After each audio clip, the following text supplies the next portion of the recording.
ketemu lagi sama aku Teresia. Mau untuk yang di konten kali ini saya akan membahas pertanyaan seputar karantina yang masih belum terjawab. Ada 3 pertanyaan yang akan saya bahas di konten ini. Lalu yang kedua tentang e-hack dan juga aplikasi Peduli Lindungi. Dan yang ketiga, apakah sebaiknya sudah vaksin sebelum pulang ke Indonesia? Akan kita bahas di konten ini. Jangan di skip ya. Dari 2 video aku sebelumnya, makasih ya teman-teman sudah banyak yang menonton dan juga bertanya di kolom komentar. Ada beberapa pertanyaan yang masih akan saya bahas. Yang pertama, bagaimana cara menemukan atau pilih teman sekamar atau roommate. Jadi kalau teman-teman pun sendiri dari negara asalnya nggak apa-apa, yang penting nanti saat keberangkatan di bandara asal teman-teman udah bisa PDKT dengan teman-teman yang Indonesia yang lain, atau juga nanti saat transit kalau ketemu dengan teman-teman dari Indonesia, mulai coba pendekatan ke mereka. Kuncinya adalah ketika teman-teman turun dari bandara lalu antri untuk scan e-hack. Nanti saya akan jelaskan e-hack itu apa di kantor kesehatan pelabuhan atau KKP. Lalu teman-teman bisa memastikan bahwa teman itu tidak membooking hotel untuk karantina tapi ke Wisma Atlet, maka bisa tuh udah mulai bisa pendekatan setelah dari KKP, lalu nanti ke antri bagasi, dari antri bagasi lalu nanti ada antrian yang akan diatur oleh Bapak TNI di bandara untuk masuk ke dalam bus. Biasanya dalam satu bus itu isinya sekitar 20-22 kurang lebih. Nanti teman-teman pastikan udah masuk dengan teman-teman yang sudah didekati sebelumnya. Jadi satu bus itu pasti kemungkinan besar untuk bisa milih satu kamar, teman satu kamar. Jadi kalau teman-teman dalam satu bus itu kemungkinan besar teman-teman akan bisa milih teman sekamarnya adalah mereka. Lalu nanti begitu sampai Wisma, setiap satu bus akan diberikan penjelasan atau briefing oleh petugas TNI di Wisma Atlet. Lalu ketika masuk, setelah dari petugas TNI memberikan briefing atau penjelasan, nanti masuk persiapan swab. Setelah swab nanti teman-teman akan mendapatkan kunci kamar. Nah disitulah benar-benar teman-teman sudah fix dengan siapa teman sekamarnya atau roommate-nya. Lalu pertanyaan kedua yang muncul juga di kolom komentar, apakah bayar? Setahu saya tidak, dan memang pengalaman saya di bulan Juli pun tidak bayar. Jadi pekerja migran atau TKI dan pelajar Indonesia, setahu saya di Wisma Atlet sama sekali tidak ada bayaran karena memang itu ditanggung oleh pemerintah. Untuk karantina terpusat para WNI yang datang dari luar negeri. Lalu apakah yang statusnya bukan pelajar atau TKI boleh juga dikarantina di Wisma Atlet? Kalau yang ini saya kurang tahu jelas pastinya, karena ketika pengalaman saya di kantor PLAP di bandara itu, saya menunjukkan kartu student ID saya atau kartu pelajar saya di Taiwan. Kebetulan saya dari Taiwan. Ataupun teman-teman TKI lain kan pasti visanya tuh visa kerja ya. Nah, saya belum pernah ketemu saat bulan Juni saya di karantina dengan teman-teman yang tidak bukan visa pekerja dan bukan visa pelajar. Intinya kalau visanya pelajar ataupun pekerja, setahu saya itu boleh untuk masuk ke Wisma Atlet untuk karantina terpusat ya. Seperti itu teman-teman. Lalu tentang travel juga masih ada yang menanyakan gimana baiknya untuk yang di Jawa Tengah ya. Kembali lagi saya sih menyarankan bahwa yang dari kalau Jawa Barat sih banyak sekali tersedia travel. Namun yaitu range harganya, ada teman juga yang di komentar bilang bahwa dia ke Indramayu Jawa Barat 500.000. Saya lupa dari mbak siapa. Tapi pengalaman teman saya yang sekamar saya itu 1,2 juta. Jadi sangat tidak ada harga yang pasti. Dan kalau Jawa Tengah sih saya sarankan antara naik kereta, jadi dari Wisma ke stasiun terdekat di Jakarta yaitu Senen ataupun Gambir, lalu mengambil kereta. Karena kan teman-teman juga sudah di swab di hari terakhir di Wisma. Berarti kalau bisa besokannya sudah harus naik kereta, ataupun saran saya yang lain adalah naik pesawat domestik. Karena sekarang semua domestik ataupun transportasi antar kota di Jawa itu membutuhkan swab PCR dan antigen. Ada yang 1x24 jam, ada yang 2x24 jam. Nah, juga syarat yang kedua itu vaksinasi. Nanti akan saya jelaskan tentang vaksinasi di sini ya. Pertanyaan ketiga adalah apakah dari luar itu harus vaksin dulu?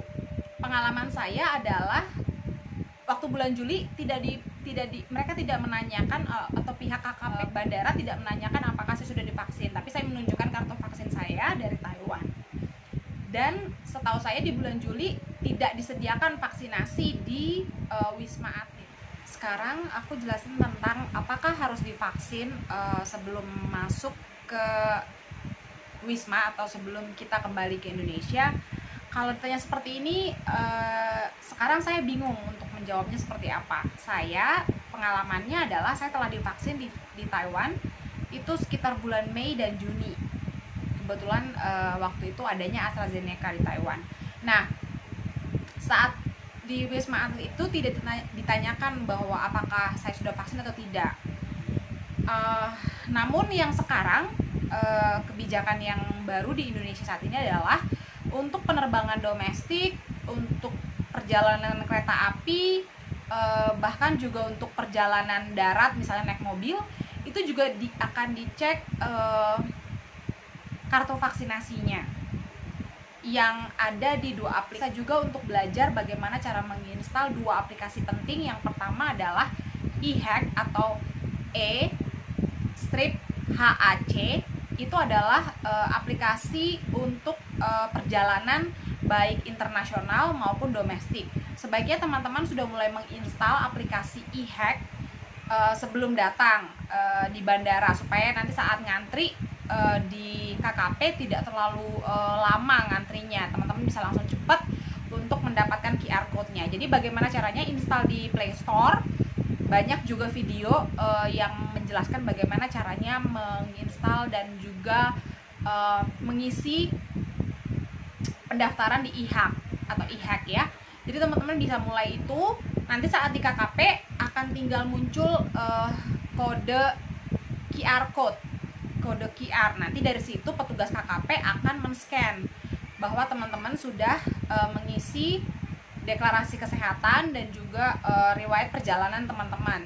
Seperti itu. Lalu aplikasi Peduli Lindungi atau istilahnya yang singkatnya PCare.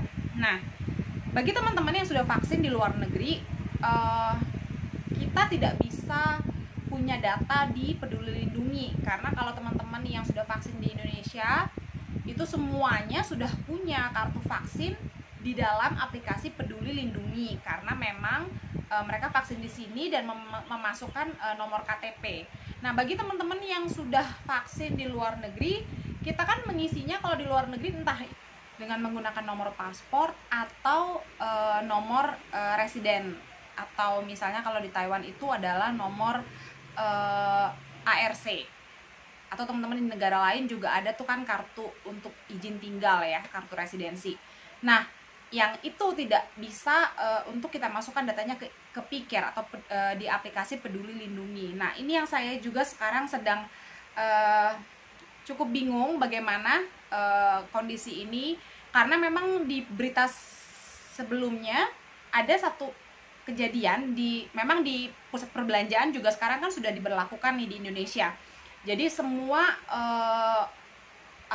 untuk masuk ke gedung-gedung, mungkin gedung-gedung perkantoran nantinya juga akan menggunakan PCare ini, ataupun pusat perbelanjaan, ataupun untuk perjalanan kereta jarak jauh maupun pesawat domestik maupun luar negeri.